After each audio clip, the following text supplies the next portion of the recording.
আসসালামু আলাইকুম প্রিয় শিক্ষার্থী বন্ধুরা, তোমরা সবাই কেমন আছো? আশা করি তোমরা সবাই ভালো আছো। আজকে একটি নতুন ক্লাস নিয়ে আসলাম, পার্ট 28।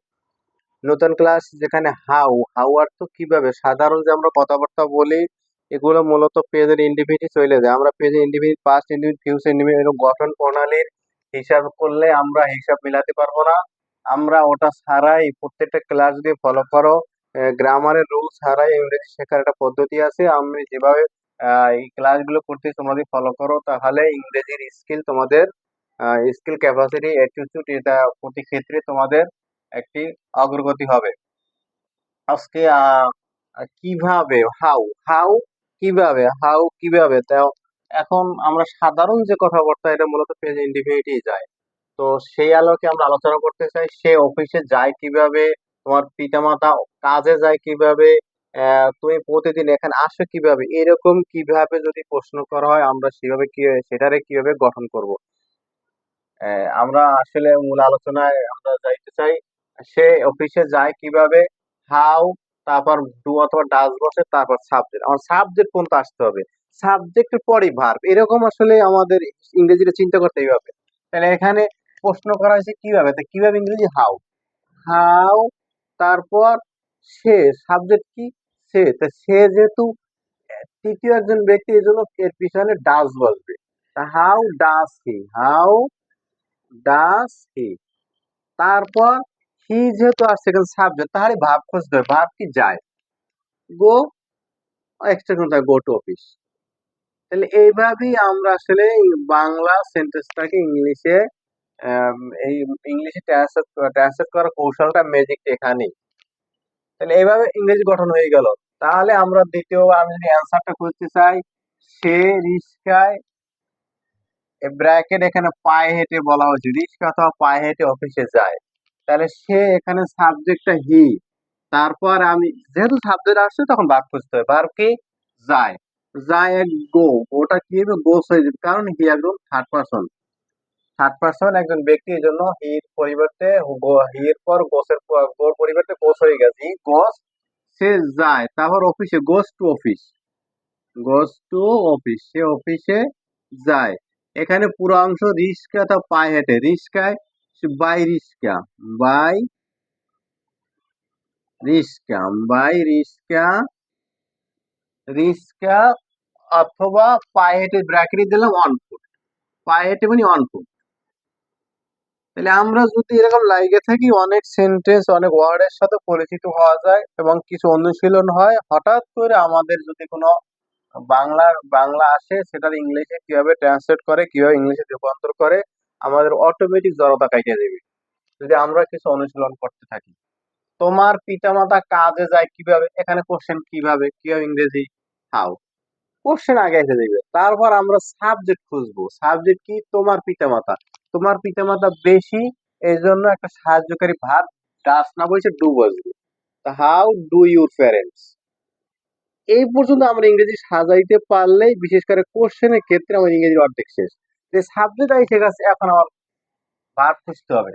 তো এখানে কি, যাওয়া, তা প্যারেন্টস গো, এখানে গোস হবে না, গো হবে, এই জন্য প্যারেন্টস হচ্ছে বেশি। তো যায়, তারপর ডান দিক থেকে বাম দিকে দিকে আসলে কাজে, কাজে দেখি go to work, go to work, কাজে যায় কিভাবে। ওকে, যদি অ্যান্সারটা খুঁজি, তারা বাসে চড়ে কাজে যায়, তা তারা সাবজেক্ট হি, তারপর যায় গোস, গোস টু ওয়ার্ক, তারা কাজে যায় কির মাধ্যমে, বাসে চড়ে নয়, বাসের মাধ্যমে, বাস দিয়ে, বাই বাস, বাই বাস, তারা বাসে যায়। তুমি প্রতিদিন এখানে আসো কিভাবে, এখানে কোশ্চেন করা হয়েছে হাউ, কিভাবে, তারপর তুমি, তুমি তুমি যেহেতু ইউর আগে মূলত ডু বসে, হাউ ডু ইউ, তারপর ভার্ব খুঁজি, ইংরেজি কি, কাম, তারপর কিভাবে তো গেল, আসা রইলে, আসা যদি এখানে গেছে, তারপর আমরা ডানের পর বামের দিকে আসলে এখানে, how do you come here, তুমি এখানে আসো কিভাবে এভরিডে, প্রতিদিন।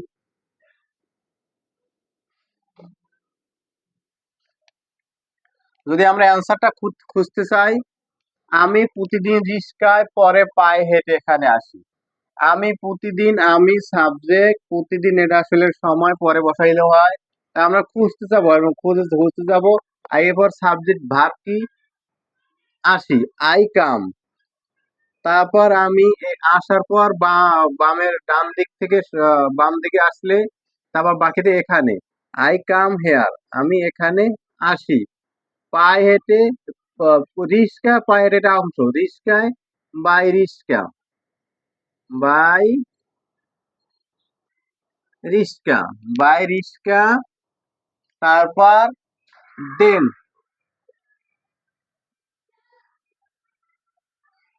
দেন অন ফুট, আই কাম, আমি আসি এখানে, হেয়ার, তারপর আমরা বাম দিয়ে ডানের পর বামে আসবো, পায়ে হেঁটে, রিক্সা, রিক্সা পরে পায়ে হেঁটে, এটা কিন্তু পুরো একটা অংশ।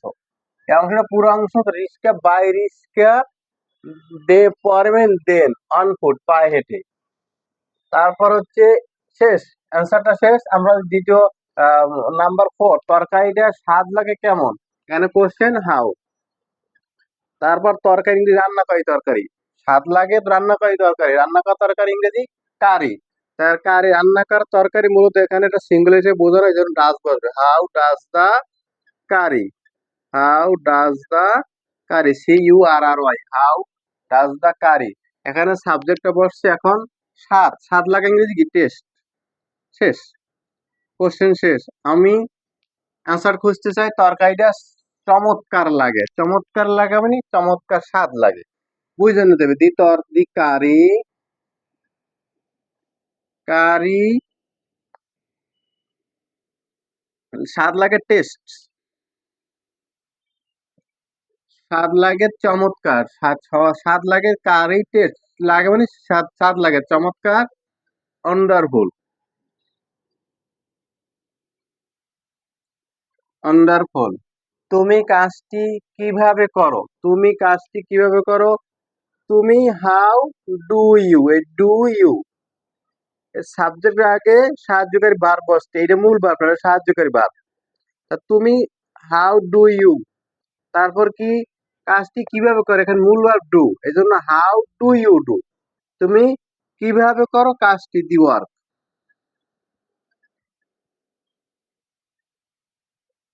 তারপর আমরা যদি প্রশ্ন খুঁজতে, অ্যান্সার খুঁজতে চাই, আল্লাহ আমাকে সাহায্য করে। আল্লাহ, আল্লাহ একজন, আল্লাহ যদি সবসময় সিঙ্গুলার ব্যক্তি হয়, এই জন্য আল্লাহ সাহায্য করা, হেল্পটা হেল্পস হয়ে যাবে, আল্লাহ হেল্পস মি, আল্লাহ আমাকে সাহায্য করে। ওকে, আমাকে ছাড়া তুমি কিভাবে থাকো, এখানে কোশ্চেন হাউ, কিভাবে, হাউ ডু ইউ, তুমি যদি subject, how do you, subject আসলে এখন ভাব খুঁজবো, থাকা ইংরেজি এসছে, কিভাবে, তো এখানে কোশ্চেন গেল, তুমি সাবজেক্ট গেল, তা আমাকে ছাড়া উইদাউট মি, এইরকম ইংরেজি মিলাইতে হবে, উইদাউট মি, আমাকে ছাড়া তুমি কিভাবে থাকো, আমি সব সময় তোমার কথা চিন্তা করি, আমি সব সময় তোমার কথা চিন্তা করি, আই, এই সব সময় অলওয়েজটা বসাই দেওয়া যায়, আই অলওয়েজ, আই অলওয়েজ, আমি সব সময় ভাব কি, চিন্তা করা, থিঙ্ক,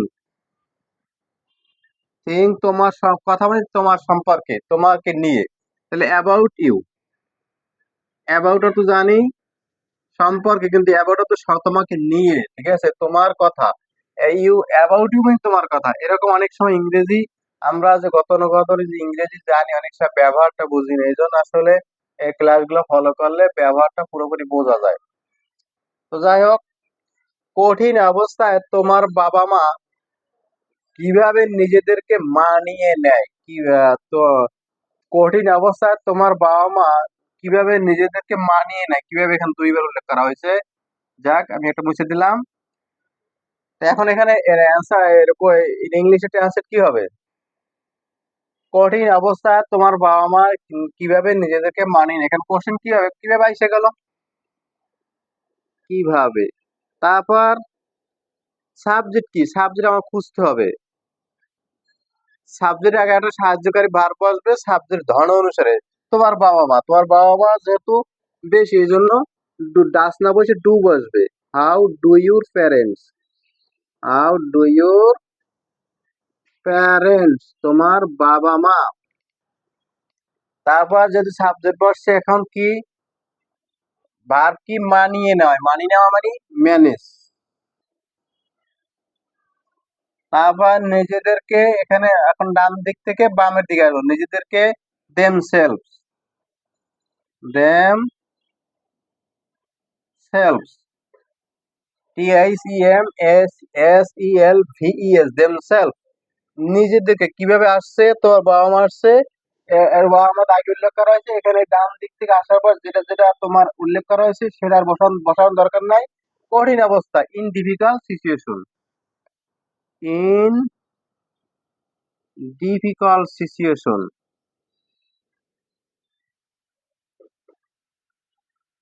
SUTUATION, ডিফিকাল্ট সিচুয়েশন।